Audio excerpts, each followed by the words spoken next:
ಅಂತ ಮದುವೆ ಆಗಿ 10 ವರ್ಷ ಆಗ್ತಿದೆ. ಇದು ನಮ್ಮ ಯಜಮಾನ್ರು. ನಾವೆಲ್ಲ 10 ವರ್ಷದಿಂದ ತುಂಬ ಚೆನ್ನಾಗಿದ್ದು. ಇತ್ತೀಚೆಗೆ ಇವಳು ನಮ್ಮ ಲೈಫಲ್ಲಿ ಬಂದು ತುಂಬ ಇದು ಮಾಡಿ ಇವರಿಬ್ಬರು ಹಿಡ್ಕೊಂಡು ಹೋಗವ್ರೆ. ನಾವು ಅವ್ರಿಗೋಸ್ಕರನೇ ಕಾಯ್ಕೊಂಡಿದ್ದೀವಿ. ಮಕ್ಕಳೆಲ್ಲ ಅನಾಥಾಗ್ಬಿಟ್ಟಿದೆ. ನೀವು ಎಲ್ಲಿದ್ರು ಇವ್ರನ್ನ ಕಳಿಸ್ಬೇಕು. ನಮ್ಮ ನ್ಯಾಯ ಸಿಗ್ತಿಲ್ಲ. ನಮ್ಮ ನ್ಯಾಯ ಕೊಡಿಸಿ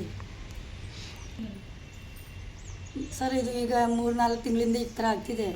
ನಾವು ಹೇಳೋಕ್ಕೋದ್ರೆ ಮನೇಲಿ ಸಿಕ್ಕಾಪಟ್ಟೆ ಜಗಳ ಆಗ್ತಿದೆ.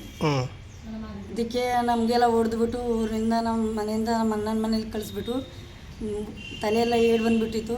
ಆಸ್ಪತ್ರೆ ತೋರಿಸಿ ಬರೋಷ್ಟರಲ್ಲಿ ಇವರಿಬ್ಬರು ಓಡೋಗ್ಬಿಟ್ಟವ್ರೆ. ಎಲ್ಲಿ ಏನಂತ ನೋಡಿಬಿಟ್ಟು ಕಂಪ್ಲೇಂಟ್ ಹಾಕೋಕೆ ಹೋದರೆ ಯಾರು ನಮಗೆ ನ್ಯಾಯ ಕೊಡಿಸ್ತಿಲ್ಲ, ಕಂಪ್ಲೇಂಟ್ ತಗೋತಿಲ್ಲ ಅವರು.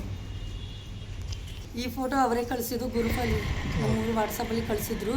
ನಾವೆಲ್ಲ ನೋಡಿದ್ದೀವಿ. ಕಳಿಸ್ಬಿಟ್ಟು ಸಡನ್ಲಿ ಡಿಲೀಟ್ ಮಾಡಿಬಿಟ್ಟವ್ರೆ. ಇವರೆಲ್ಲ ಏನಂತ ಹೇಳಿದ್ರು? ನಾವಿಬ್ಬರು ಇಷ್ಟಪಟ್ಟು ಮದುವೆ ಮಾಡ್ಕೊಂಡಿದ್ದೀವಿ, ಊರ ಕಡೆ ಬರೋಲ್ಲ ಹಂಗೆ ಹಿಂಗೆ ಅಂತ. ಈಗ ನಮಗೆ ನ್ಯಾಯ ಕೊಡಿಸಿ ನಮ್ಮ ಗಂಡ ನಮಗಿನ ಸಿಗಲಿ. ಇವರು ಅವ್ರ ಗಂಡನ ಹತ್ರ ಹೋಗಬೇಕು. ನಮ್ಮ ಮಕ್ಕಳೆಲ್ಲ ಅನಾಥಾಗ್ಬಿಟ್ಟವ್ರೆ. ಇದು ನನಗೆ ಈಗ 4 ತಿಂಗಳಿಂದ ಇವರು ಇದು ಗೊತ್ತಾಗಿದೆ. ಕಂಪ್ಲೇಂಟ್ ಹಾಕೋಕೆ ಹೋದ್ರೆ ಇವ್ರು ನಮ್ಗೆ ಬಿಡಲಿಲ್ಲ. ಮನೇಲಿ ಹಂಗೆ ಹೀಗೆ ಅಂತ ಮುಚ್ಚಿ ಸಡನ್ಲಿ ಜಗಳ ಮಾಡಿಬಿಟ್ಟು ನನ್ನ ಚಿನ್ನ ಎಲ್ಲ ಹೊತ್ಕೊಂಡು ಹೋಗ್ಬಿಟ್ಟವ್ರೆ. ಈಗ ಸಿಗ್ತಿಲ್ಲ ಅವರು.